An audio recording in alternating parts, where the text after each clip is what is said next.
আসসালামু আলাইকুম। শামীম বলতেছি প্যারিস থেকে। অনেকদিন পরে একটা শর্ট ভিডিও নিয়ে আসলাম আপনাদের সামনে। আমি যে এলাকাতে থাকি ফ্রান্সের, এই আমাদের এলাকার নর্মালি চিহ্নিত করা হয় কোড পোস্টালের মাধ্যমে। আমি যে এলাকাতে আছি এই এলাকা হলো 94। এই এলাকায় এই হচ্ছে আমাদের রেল স্টেশন। আর রেল স্টেশনের ঠিক সামনে অপোজিট সাইডে দেখেন অনেকগুলো পুলিশের গাড়ি দাঁড়িয়ে আছে।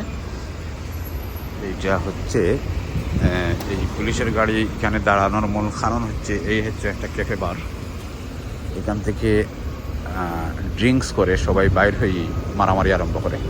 বিশেষ করে কাপভারিয়ান একটা জাতি আছে এখানে, কাপভারিয়ানদের আড্ডা। তো এটা আফ্রিকার।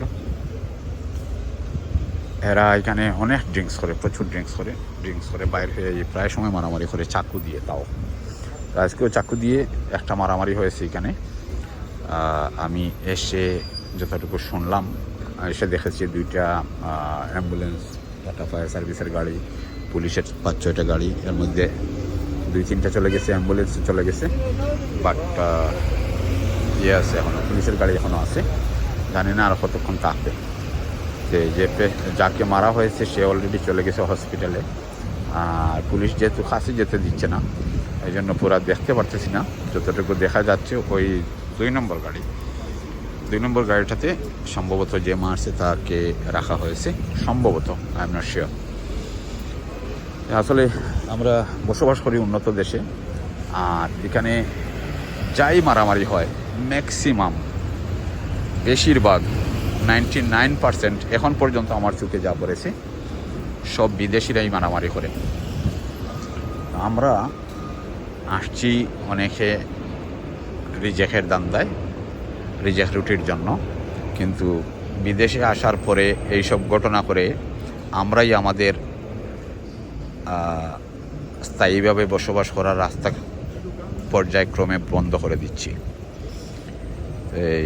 আমার আজকে এই ভিডিও ইউটিউবে আপলোড করার মূল কারণ হচ্ছে জাস্ট আমি বলতে চাচ্ছি আমাদের, বিশেষ করে আমাদের বাংলাদেশি প্রবাসীদের দেশে আমরা যেখানে আছি, চেষ্টা করব আমাদের জাতিকে আমরা আমাদের ব্যবহার কার্যকলাপ দিয়ে সর্বোচ্চ শিখরে রাখার চেষ্টা করব ইনশাআল্লাহ। আমরা যাতে এই ধরনের কোনো কাজ না করি, 1-2 জনের জন্য পুরা জাতি আমরা কলঙ্কিত হব, বা পুরা জাতিকে নিয়ে মানুষ কথা বলবে। এই হচ্ছে আমার আজকের ভিডিও করার মূল উদ্দেশ্য। আপনাদের সাথে একটু শেয়ার করলাম। এখানে প্রায় মারামারি হয়। ফ্রান্সে প্রচুর মারামারি হয়, মার্ডার হয়। এমনকি আজকে থেকে বছরখানিক আগে আমার সামনেই একজন আফগানি লোককে এইরকম স্টেপ করে অন দ্য স্পটেই মেরে ফেলল।